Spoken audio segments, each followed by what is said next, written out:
O texto para a nossa meditação nessa oportunidade se encontra no livro de Gênesis, no capítulo de número 42. Gênesis, capítulo de número 42. Nós veremos do versículo de número 6 ao versículo de número 24. Novamente, nós procederemos com a leitura de forma alternada, onde lerei os versículos pares e os irmãos os ímpares. Gênesis 42, do 6 ao 24.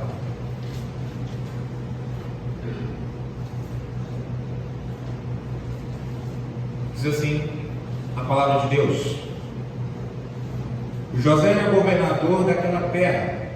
Era ele quem vendia a todos os povos da terra. E os irmãos de José vieram e se prostraram, rosto em terra, perante ele.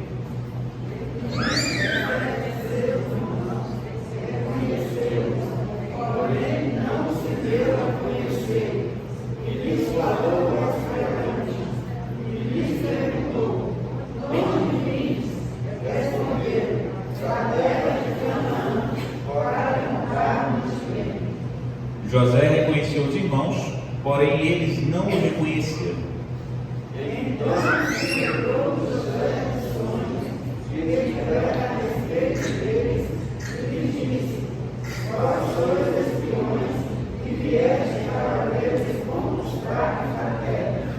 Responderam-lhe: Não, senhor meu, mas vieram os teus servos para comprar mantimento. Somos todos filhos do mesmo homem.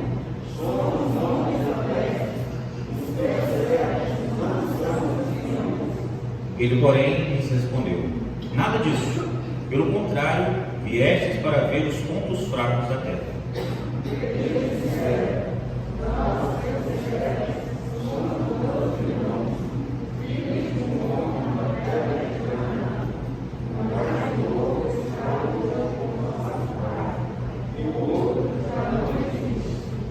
Então lhes falou José: É como já vos disse, sois espiões.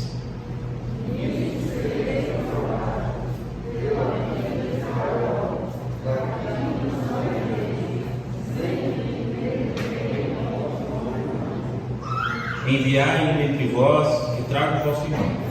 Vós ficareis detidos para que sejam provadas as vossas palavras, se há verdade no que dizeis, ou se não, pela vida de Faraó, sois espiões.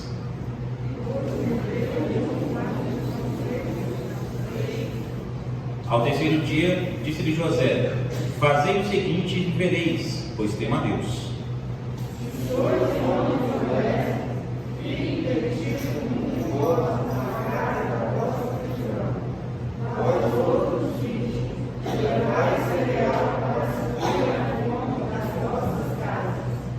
E trazei-me vosso irmão mais novo, com o que serão verificadas as vossas palavras, e não morrereis.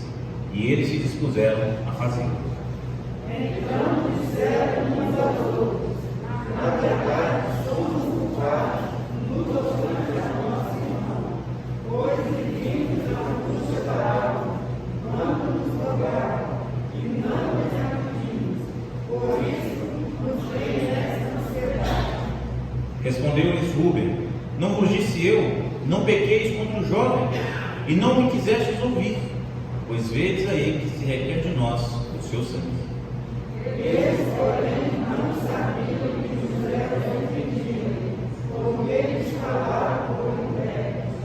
E retirando-se deles, chorou. Depois, tornando, lhes falou, tomou a Simeão entre eles e o algemou na presença deles. Somente até aí, meus irmãos. Vamos orar? Vamos pedir a Deus que fale aos nossos corações. Oremos. Santíssimo Deus, poderoso Pai, nós oramos ao Senhor, clamamos para que o Senhor fale poderosamente aos nossos corações, nos faça compreender a sua palavra e a vontade do Senhor a cada um de nós. Que possamos de fato e de verdade não apenas entender a sua palavra, mas assimilar o desejo do Senhor para cada um de nós.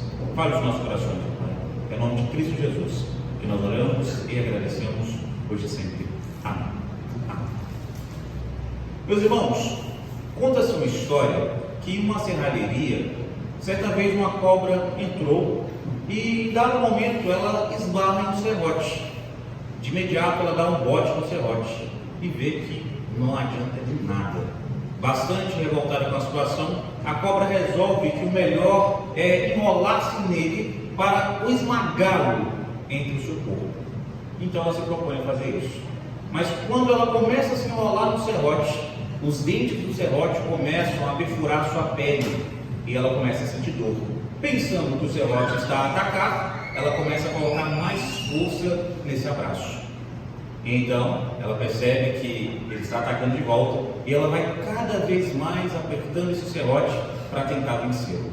Em um dado momento, os dentes do serrote estão tão profundamente penetrados no couro dessa cobra que ela perde muito sangue e morre.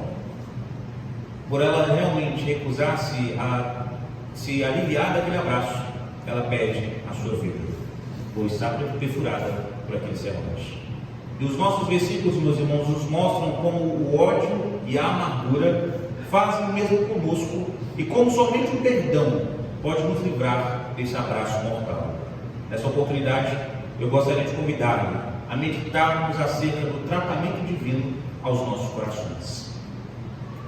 No nosso último sermão, nós vimos parte do capítulo de número 41 até a parte na qual José interpreta o sonho de Faraó e o aconselha a escolher alguém capacitado para estar colocando em prática um plano de contingência, um plano de arrecadação de alimentos nos 7 anos de fartura para serem utilizados no tempo das vacas magras.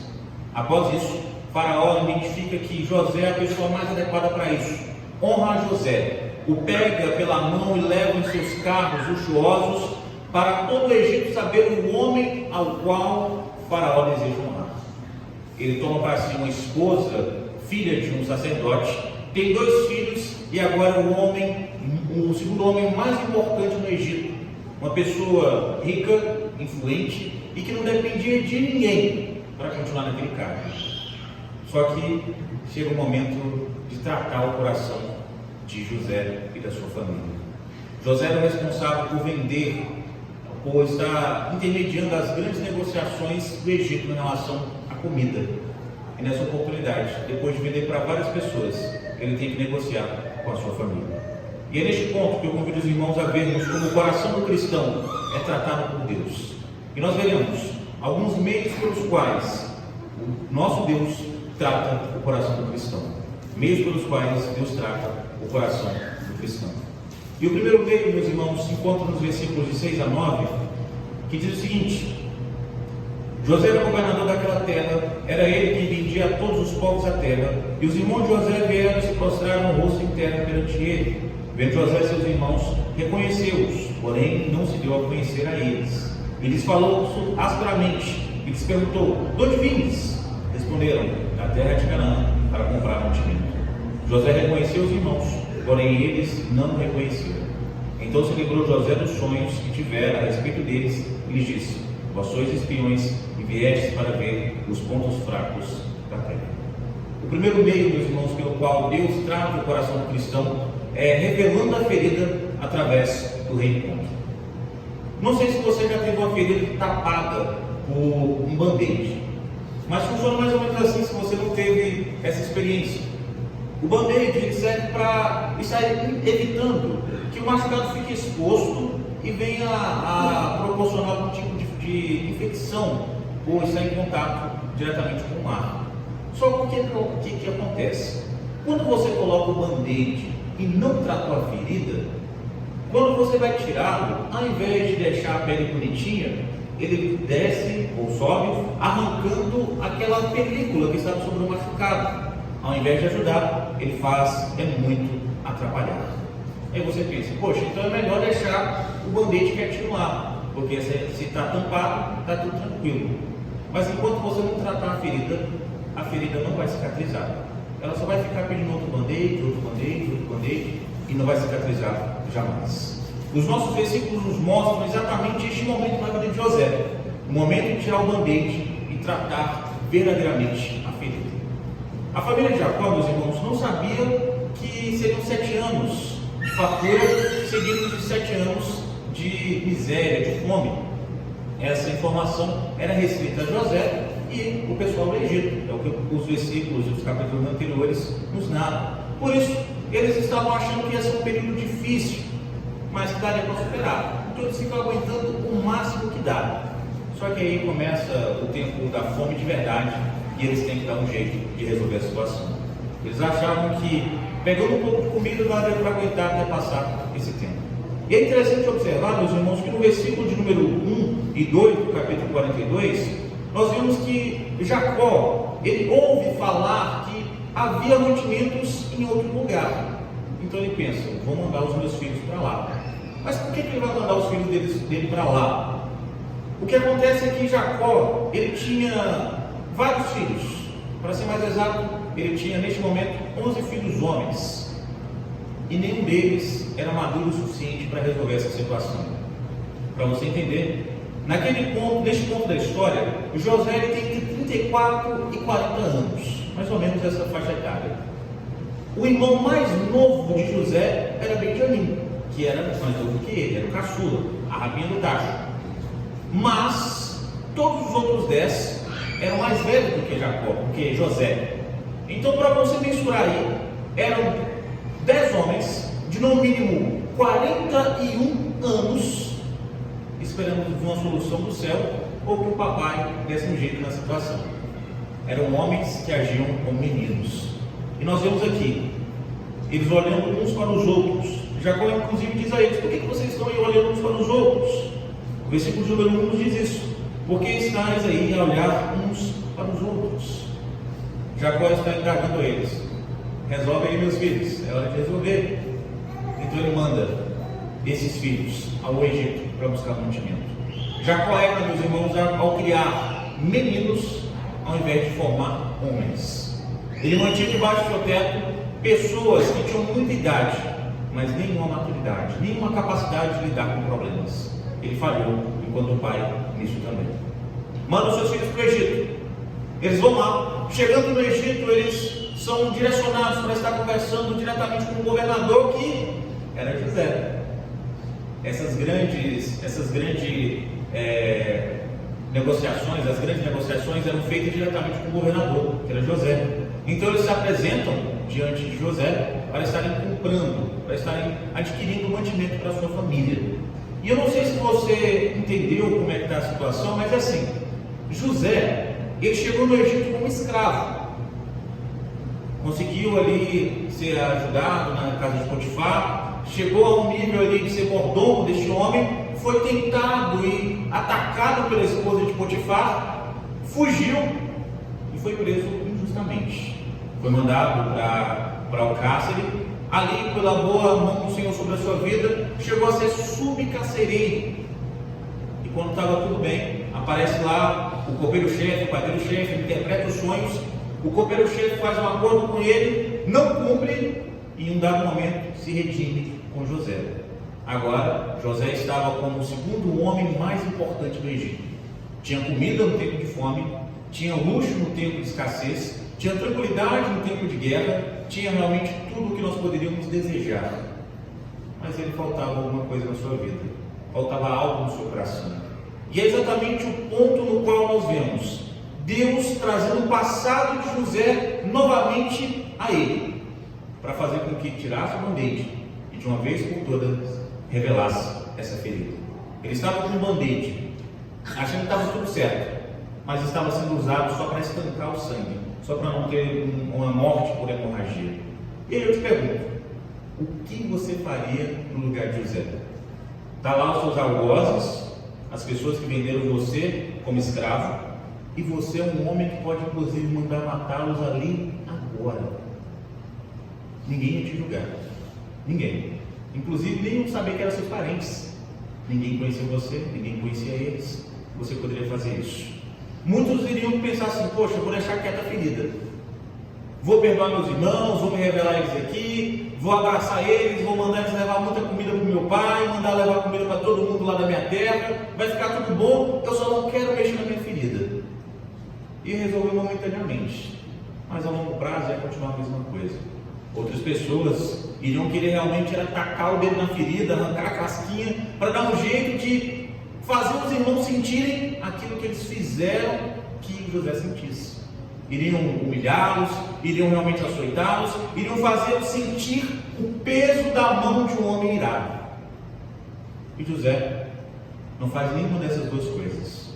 Ele nem trata os seus irmãos como eles mereciam, e nem age com misericórdia e com graça com eles. José, na verdade, ele prefere estar ali, não se revelando aos seus irmãos e testando o que se passa no coração deles. Mais uma vez eu te pergunto, no lugar de José, o que você faria? José tem a sua ferida aberta, meus irmãos, e começa a acusar os seus irmãos de serem espiões. Para você mensurar, se eles fossem comprovados como espiões, eles estavam realmente encrencados naquela terra. Estavam na terra estrangeira, onde eles não tinham qualquer influência. E o homem, o segundo homem mais poderoso daquela terra, estava dizendo que eles eram inimigos. Mas Deus estava no controle de toda essa situação, inclusive da situação dessa família. Ele não ignorou os seus pecados, não ignorou de forma nenhuma as feridas que eles tinham em seus corações. Mas Deus, nos seus decretos, no seu entendimento, programou para que tudo fosse resolvido em um momento adequado, de forma eficaz, não apenas para José, mas para toda a sua família. Não era um tratamento somente para José, meus irmãos, era para toda a família de Jacó. Ninguém, por mais rico e influente que esteja, permanece bem quando um dos seus entes queridos passa por necessidades. E é exatamente o ponto que Deus usa para tratar José e toda a família de Jacó. O governo divino fez com que estes homens fossem tratados, a começar por José. O mais arrogante fosse agora amansado. Era um homem bem mais manso. Os belicosos irmãos de José fossem agora pacificados. O negligente Jacó, que esperava que todos os outros fizessem alguma coisa por ele, tomasse a iniciativa para resolver o problema da sua família. Olha que maravilha! O negligente se torna responsável. E Deus faz com que o desastre se torne em provisão. Mas para resolver tudo isso, primeiro Deus arranca o band-aid de José, para fazer com que a ferida fosse revelada. Uma ferida que José ignorava, mas que estava ali no seu coração. Inclusive, a frase "o tempo cura todas as coisas", nesse caso aqui é comprovado que é mentira, né? 20 anos depois, e a ferida está lá, firme e forte, cada vez maior. Principalmente com relação ao ódio, meus irmãos, o tempo, ele não diminui, ele só aumenta. Cada vez mais aumenta o ódio. Por isso, se você guarda em seu coração mágoas, ódio, ressentimento para com alguém, peça a Deus para tratar-lhe, para Deus estar realmente revelando a sua ferida, para que você possa então estar tratando, para que você possa estar resolvendo, para você receber a real cura do nosso Deus. O processo é doloroso, meus irmãos, com toda certeza, mas o resultado é maravilhoso. Não tenha medo, confie em Deus, confie nesse médico habilidoso que faz com que a ferida seja tratada definitivamente. Confie no médico dos médicos e veja como revelar a ferida é o primeiro passo para a cura. É o primeiro passo para você experimentar essa cura real. Além disso, além de entendermos que deve-se revelar a ferida através do reencontro, Deus trata os nossos corações também, limpando a ferida através do confronto, que é os versículos de 10 a 17. Algumas vezes na infância, eu brincava de bola com os meus amigos à frente de casa, e pela habilidade nata, né? Era muito comum, em uma vez ou outra, dar um chute no chão e arrancar o tampão do dedo. Terrível, terrível. Só que o sangue está quente, né? O corpo está quente, não é nada, vou continuar jogando. Os amigos se despedem, acaba o jogo, vou para casa. E aí é a hora da tristeza, porque eu ignorei a ferida que estava aberta e ela foi sujando. E aí não adianta só colocar o band-aid, mas não é só colocar a pomadinha para melhorar, tem que lavar. E aí era a hora que a minha mãe trazia lá o sabão, a água e o mertiolate. O que ardia ainda, né? Que hoje nem arde mais. E era a hora de tratar a ferida, era a hora de limpar a ferida para que ela fosse devidamente tratada. Doía muito, eu não sei qual que doía mais, o mertiolate ou a ferida, mas eu sei que dava certo. Depois que era limpa a ferida, o processo de cura começava. E os nossos versículos, meus irmãos, nos mostram exatamente essa família recebendo o tratamento para a ferida que havia em seus corações através dessa profunda limpeza de Deus em seus corações.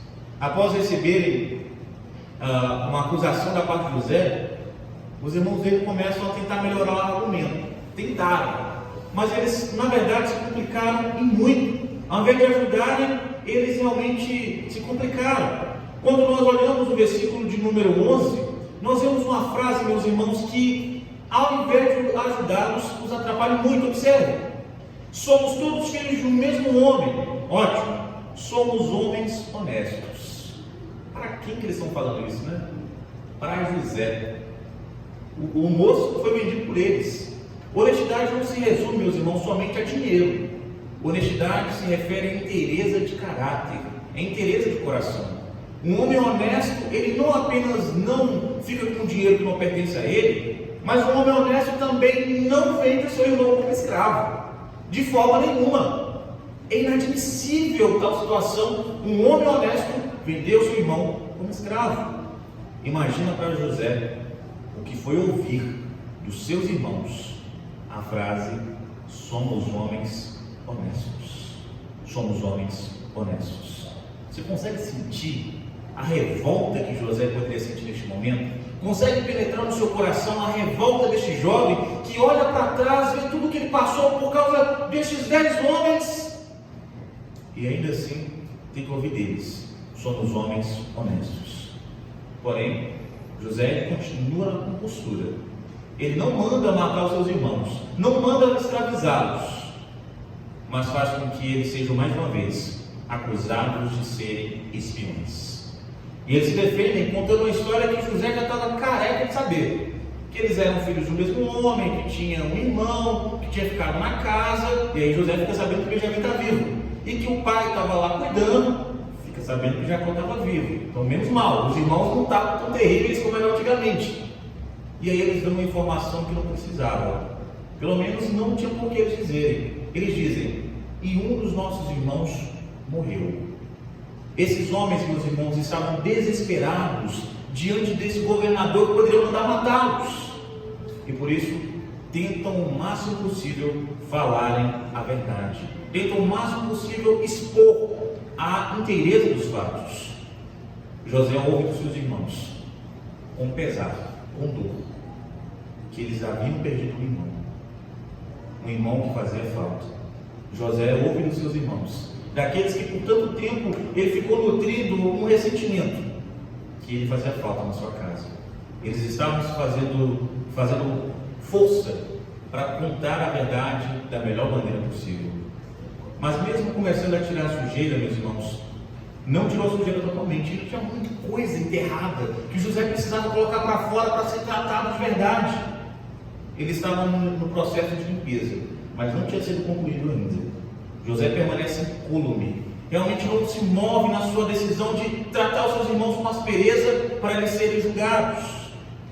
Você consegue mensurar agora o desespero destes 10 homens que já contaram a verdade, já contaram tudo, contaram até coisa que não precisava, e mesmo assim não conseguiu a simpatia do governador? O que vamos fazer? O que vai ser das nossas vidas? O que vai ser daqui para frente? José decide então esfriar os ânimos. Diz a eles: olha, um de vocês vai lá na casa de vocês buscar o irmão mais novo, e os outros 9 vão ficar aqui, vão ficar presos. E eles ficam assim, bem agitados, ficam realmente desesperados diante disso. Pode parecer uma solução fácil, né? Porque era simplesmente estar lá buscando o irmão e deixando os outros 9 lá e estava tudo certo.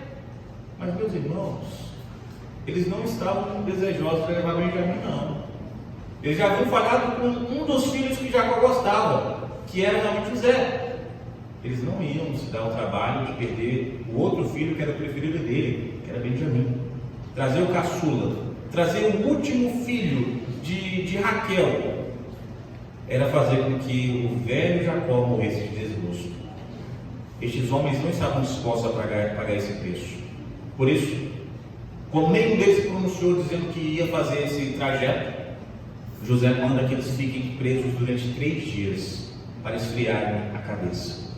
Durante esses 3 dias, José esteve pensando, foi tratado por Deus e tirando toda a sujeira que estava no seu coração. E ao mesmo tempo, esses 10 homens estavam encarcerados para poderem tirar dos seus corações também tudo aquilo que atormentava, tudo aquilo que não nos deixava estar em paz.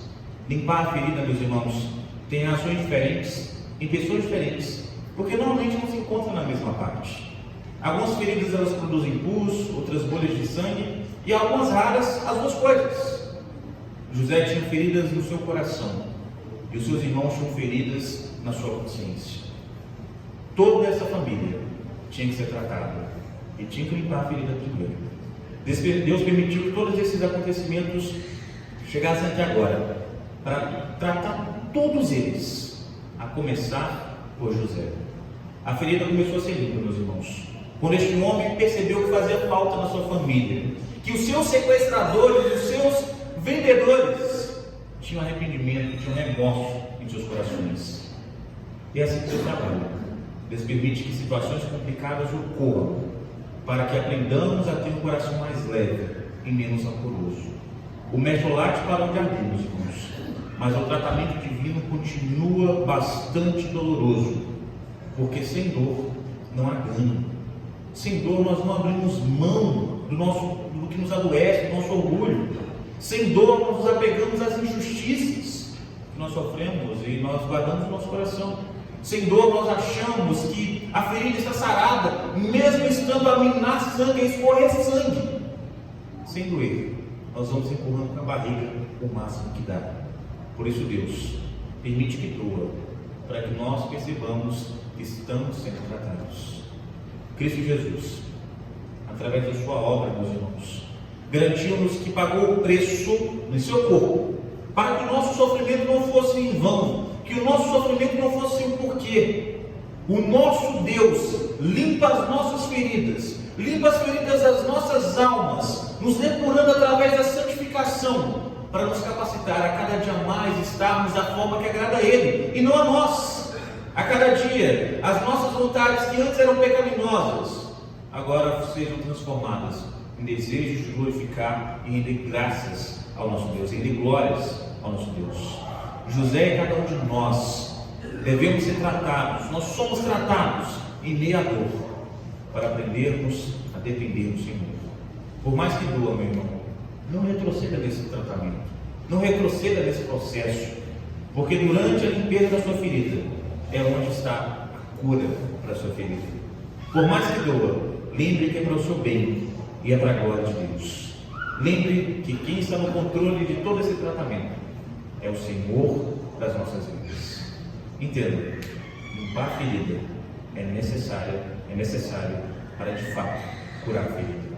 A limpeza faz parte da cura. E por último, mas não menos importante, nós temos um terceiro meio pelo qual Deus trata o coração de cada um de nós que somos os seus servos, suturando a ferida através do perdão. Os versículos de 18 a 24 nos mostram isso. Eu não sei se você já viu uma ferida ser suturada. Suturar é o mesmo que costurar, que nós chamamos de fechar a ferida. É a mesma coisa. É onde um profissional da saúde, após limpar bem a ferida, vem com os equipamentos esterilizados, parece um ganchinho com filme de nylon, e após esterilizar esses equipamentos, ele vem fechando a ferida, costurando adequadamente, para não ficar acochado demais, para correr o risco de rasgar a pele, e nem frouxo demais para abrir com facilidade.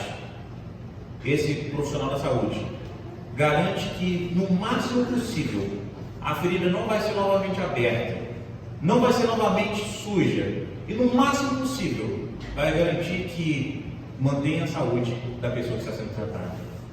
O profissional de saúde se esmera para suturar adequadamente a ferida, para garantir a finalização do tratamento. Por isso, meus irmãos, suturar é tão importante quanto identificar e limpar a área ferida. E é o que nós vemos aqui em José e na sua família. Depois de 3 dias esfriando a cabeça, finalmente chega o momento de resolverem toda essa pendenga, de resolverem toda essa situação complicada que eles estavam vivendo.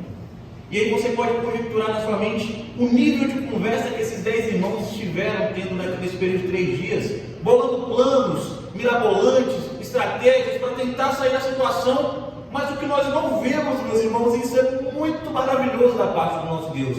Nós não vemos de forma alguma um desses irmãos se prontificando para buscar Benjamim. Nenhum deles se prontifica a buscar Benjamim. Não sei se ficou claro para você, mas os mesmos homens que tempos atrás, 20 anos atrás, não pensaram duas vezes em vender José porque estava o chateando, agora preferem ser mortos, preferem ser tratados como traidores, como espiões, a novamente serem tratados como pessoas que são traidores. Eles preferem ser considerados traidores por aquele governador que de fato traía a confiança do seu pai. Eles estavam dispostos a pagar o preço na sua carne, mas eles não queriam, mais uma vez, serem traidores, mais uma vez, traírem a confiança da sua família. Eles estavam diante do homem que era muito poderoso e que eles não conheciam, mas que naquele momento estava conhecendo a transformação que Deus operava na vida de cada um deles, a mudança no coração destes homens. Tanto que José, ele se apresenta como um homem que teme a Deus. Eu temo a esse Senhor que vocês servem. Para um servo de Deus, isso é uma palavra, uma expressão, uma frase maravilhosa, dá para trazer tranquilidade ao coração. Mas José emenda essa frase como uma intimação, uma proposta que traz um balde de água fria para esses irmãos. Deveriam deixar um deles lá preso e os outros 9 iriam buscar Benjamim. Nenhum deles queria, e agora 9 deles deveriam ir. Pode parecer uma boa opção, meus irmãos, mas estes irmãos não queriam trazer o seu irmão. Mas já que eles não viam outro meio de salvar a maioria da família, eles lhe dão um jeito de convencer Jacó a deixar Benjamim vir. Eles estavam dispostos a isso, a trazer seu irmão mais novo para salvar a maioria da família. Eles com pesar tocam isso. Eles com pesar aceitam um acordo com José. Com pesar, meus irmãos, que eles começam a falar em hebraico entre eles, para que eles pudessem compreender, para que os egípcios não soubessem o que eles estavam falando. Mas aí tem um problema. José tinha sua primeira língua, a língua materna, hebraica. Estava amanhado? Estava. Estava enferrujado? Estava. Mas ele ainda compreendia bastante do que os irmãos falavam. Ele usava o intérprete como formalidade, como um meio de ser traduzido com exatidão para aqueles homens. Mas ele não precisava deles, não precisava de forma nenhuma. Ele entendia tudo o que eles estavam dizendo. E eles estavam ali comentando entre eles o seguinte: Deus está pesando a mão sobre as nossas vidas, porque nós falhamos com o nosso irmão José.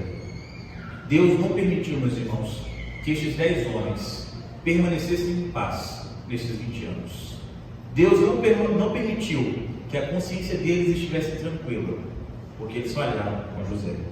E aí chega o versículo número 21, que é para dar aquele aperto em nossos corações. Observe. Então, disseram uns aos outros: na verdade, somos culpados no tocante ao nosso irmão, pois lhe vimos a angústia da alma quando nos rogava e não lhe acudimos. Por isso nos vem esta ansiedade.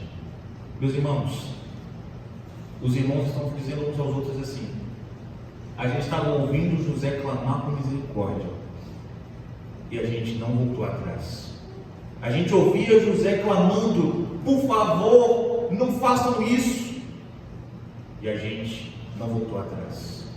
Nós somos culpados, nós merecemos, nós fizemos coisas horríveis, e uma coisa horrível com o nosso irmão José: carne da nossa carne, sangue do nosso sangue, nós deixamos a desejar com ele. Meus irmãos, José, ele ouve e compreende tudo que eles estão falando, e ele ouve algo maravilhoso demais. Ele estava esperando um pedido de perdão, que eles se retratassem, que eles de alguma forma informassem que foi errado o que eles fizeram. Mas o que ele ouve dos seus irmãos é algo muito mais maravilhoso, muito mais maravilhoso. Eu não sei se você já teve alguma oportunidade de ouvir de alguém que te magoou muito, a informação do quanto essa pessoa se sente pesar no coração pelo que ela te causou, pela situação que ela te enfiou, pela situação que ela colocou você para estar vivenciando. É um sentimento de estar tirando dos nossos corações muito, mas muito peso. José, meus irmãos, só queria um pedido de desculpa, mas ele recebe algo muito melhor. A história, meus irmãos, como eu já expliquei em outras oportunidades, não é sobre José, não é sobre Jacó, é sobre o Deus de José, o Deus de Jacó, redimindo uma família muito conturbada, pecadora, para a sua própria glória e para o benefício deles.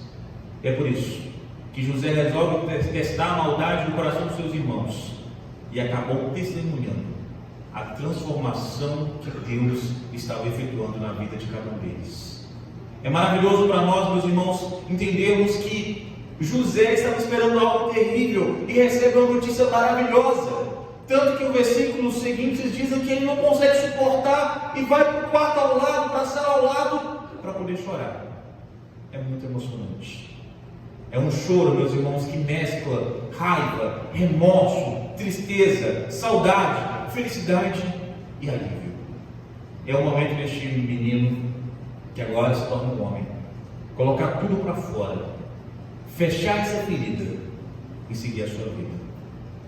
Não tinha mais por que guardar ressentimento, não tinha mais por que ficar de vez em quando colocando o dedo na ferida, ele não tinha mais que temer o passado.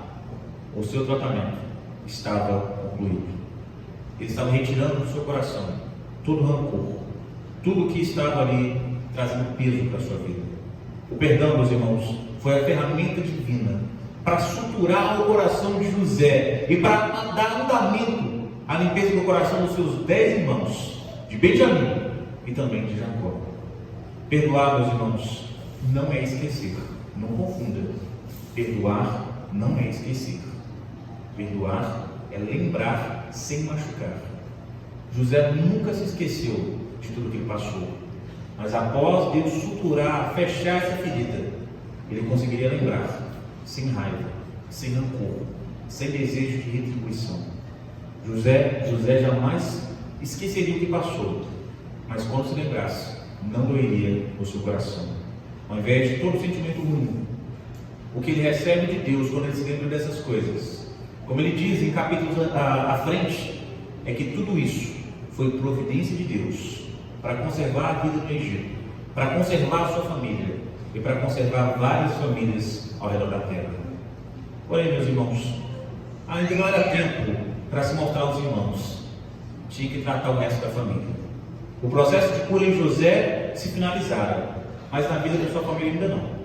José passa de paciente a instrumento nas mãos do médico. Agora este homem tratado iria ser usado para abençoar muito a sua família. O perdão suturou o coração ferido e quebrado de José de forma definitiva, de forma que, mesmo naquele momento de dor, ele conseguia se satisfazer em Deus. O mesmo coração que foi tocado por Deus, agora é tocado também para estar ajudando os seus irmãos. E hoje, meus irmãos, Deus continua suturando corações para usá-los em seu reino e para a sua glória. Não resista ao tratamento de Deus, meus irmãos. Se você sente no seu coração Deus te dizendo que você deve resolver a sua situação com ciclano ou beltrano, não postergue para amanhã. Vai doer, vai ser constrangedor no momento, mas dói muito menos do que uma vida de sentimentos amargurados no seu coração. Dói muito menos do que uma vida de ressentimento com alguém que você ama muito. A ferida precisa ser fechada. Ela foi limpa, ela precisa ser fechada. Peça ao nosso Deus para que de forma definitiva limpe o seu coração. Portanto, meus irmãos, hoje a sua família também pode necessitar desse tratamento intensivo do nosso Senhor. E tudo começa ao mostrar onde está machucado, onde está doendo, para vocês identificarem e curarem. Lembre-se que de forma alguma Deus nos trata da forma que nós merecemos, mas Ele nos trata de acordo com o seu amor, com a sua misericórdia e com a sua graça. Feche a ferida. Após elas estarem limpas, fechem as feridas das suas famílias. Sigamos em frente. Não vamos ficar remoendo o passado, não vamos ficar tocando novamente na ferida que nem existe mais. Está suturado, está fechado, está costurada a ferida. Não permita que o veneno do ódio, do rancor, da mágoa atrapalhe a sua vida e da sua família. Libere o perdão, aceite o perdão, sigamos as nossas vidas, meus irmãos. Em Cristo Jesus foi derramado toda a ira de Deus que deveria recair sobre nós, para que nós pudéssemos agora tomar o prejuízo de um pedido de desculpas. Se você de fato pôde receber o perdão de Deus, você deve concedê-lo sem ressarcimento, sem qualquer tipo de contrapartida da outra pessoa. A parte de perdoar depende só de você.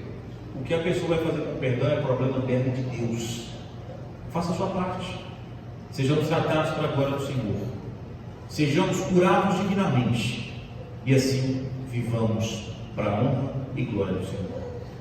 Deus trata os nossos corações, meus irmãos, fazendo com que a ferida seja mostrada através do encontro com a pessoa que nós temos dificuldade, através da limpeza, através do confronto com a pessoa que nós temos dificuldade. Ele faz que seja curada através do perdão à pessoa que nós temos dificuldade. Que nessa oportunidade, de agora em diante, Deus toque no seu coração, para que você não postergue sarar essa ferida. Entregue-se nas mãos do nosso Redentor, e que o seu coração seja tratado e seja curado para a honra e glória do Senhor, hoje e para todo sempre. Amém. Feche seus olhos. Gostaria de orar por você nesse instante. Santíssimo Deus, nós oramos ao Senhor mais uma vez. Oramos porque todos nós temos os nossos corações, em nossos corações algum tipo de ferida, algum tipo de dificuldade, algum tipo de problema. E a nossa oração, ó Pai, enquanto igreja do Senhor, é clamando para que o Senhor faça a obra. Não nos permita, ó Pai, nos acomodarmos diante da situação que parece resolvida. Revele as nossas feridas, ó Pai, para que nós possamos, diante do Senhor, tratá-las, ó Pai. Trate o coração de cada um dos irmãos, de cada uma das irmãs que estão aqui nessa noite, ó Pai. Que nós, enquanto igreja Priscila das Palmeiras, possamos verdadeiramente, ó Pai, ansiarmos pelo tratamento do Senhor, para depois de pacientes, sermos ferramentas nas suas mãos, ó Pai. Trabalhe em nossas vidas, para trabalhar através das nossas vidas e alcançar muitas outras famílias, ó Pai. Revele a nossa ferida, limpe a nossa ferida, suture a nossa ferida, ó Pai, para que nós possamos viver para a honra e glória do Seu nome. E se há em nosso meio algum irmão, alguma irmã que tem algum tipo de rusga, algum tipo, ó Pai, de ressentimento entre os irmãos da igreja, nessa noite, ó Pai, incomode esses corações, para que sejam resolvidas todas as pendências, para que mais uma vez o Seu nome seja glorificado, e para que cresçamos, para glorificarmos o Seu nome, não apenas em estatura, Pai, mas em reconhecimento, que as nossas vidas dependem do Senhor e pertencem ao Senhor. Trate-nos, ó Pai, trate os nossos corações, para vivermos para a glória e honra do Seu nome. Em nome de Cristo Jesus, nós oramos e agradecemos hoje e sempre. Amém. Amém. Deus os abençoe hoje e sempre.